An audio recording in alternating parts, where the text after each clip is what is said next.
అబ్బాయి సైడ్ వాళ్ళు 1 మంత్ లోనే పెళ్లి జరిగిపోవాలి అని అన్ని ఫాస్ట్ గా చేస్తూ మమ్మల్ని హడావిడి చేసేసారు.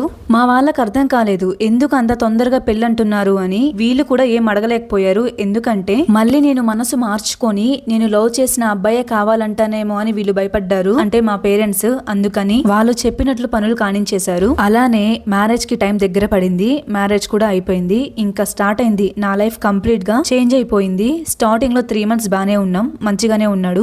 కొన్ని డేస్ కి నేను ప్రెగ్నెంట్ అని తెలిసింది. ఇతనికి లేని చెడు అలవాట్లంటూ ఏమీ లేవు. తాగుతాడు, ఏవేవో చేస్తాడు, అన్ని హ్యాబిట్స్ ఉన్నాయి, బ్యాడ్ హ్యాబిట్స్. మారుతాడులే నిదానంగా అనుకున్నా. నాకు 5th మంత్ లో కొంచెం హెల్త్ ప్రాబ్లం ఉండి ఇంకా ఆ ఇంట్లో ఉండలేక అన్ని పనులు చేసుకోలేక మా ఇంటికి వెళ్ళిపోయాను, అంటే అమ్మ వాళ్ళ ఇంటికి. తిను కూడా 1 మంత్ కి ఒకసారి వచ్చి 4-5 డేస్ ఉండి వెళ్ళేవాడు. అమ్మ వాళ్ళ ఇంటికి వచ్చినప్పుడు మంచిగానే ఉంటాడు. అలానే కాలం గడిచిపోయింది. డెలివరీ అయ్యి ఒక బాబు పుట్టాడు. ఓకే, ఆ టైంలో కొంచెం బెటర్ గానే ఉన్నాడు. బాబుకి 5th మంత్ వచ్చింది. ఇంకా అత్తయ్య వాళ్ళ ఇంటికి వచ్చేసాను. అలాగా బాబుకి 1 ఇయర్ వచ్చిందో లేదో మళ్ళీ కన్సీవ్ అయ్యాను. మళ్ళీ హెల్త్ సపోర్ట్ చేయకపోయేసరికి అమ్మ వాళ్ళ ఇంటికి వచ్చేసాను. 5th మంత్ లో అగైన్ బాబు పుట్టాడు.